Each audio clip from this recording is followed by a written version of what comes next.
The walk home.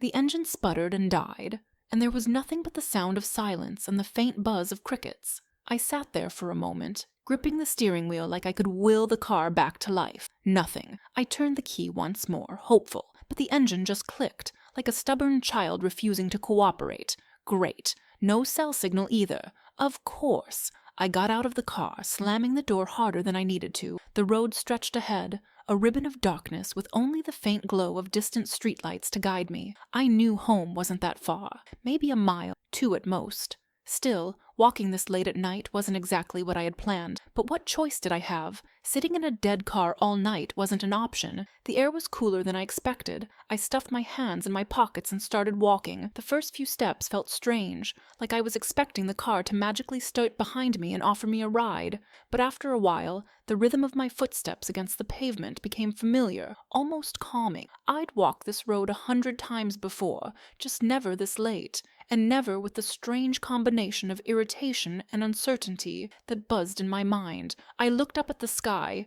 It was clear, the stars scattered like pinpricks on a canvas of black. Funny how small everything feels when you look up at the stars. My car breaking down, the long walk ahead, it all seemed less important compared to the vastness of the universe. Maybe that's what people always mean when they say, "It's not the end of the world." Yeah, sure, but it still sucks when your car dies. The sound of my shoes scuffing the gravel was the only noise around me. It was peaceful. In a way, I hadn't really walked anywhere in a long time, at least not like this. Usually I was in a rush, getting from one place to another, or on my phone, distracted. But now there was nothing to do but walk. No text to check, no podcast to listen to, just me, the road, and the quiet night. As I passed a row of houses, I caught the glow of a television through a window. I wondered what they were watching, probably some late-night show, or maybe the news. I liked imagining the people inside, sitting on their couch, completely unaware of the guy walking past their house with a broken-down car.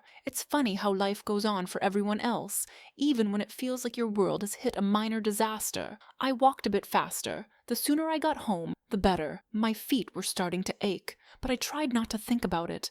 Instead, I thought about the car. Would it need a tow? Was it the battery? Maybe it was something worse, something expensive. 1,000 scenarios played out in my mind, none of them particularly comforting. The reality was, I had no idea what was wrong, and I couldn't do anything about it until morning. That thought should have stressed me out, but somehow it didn't.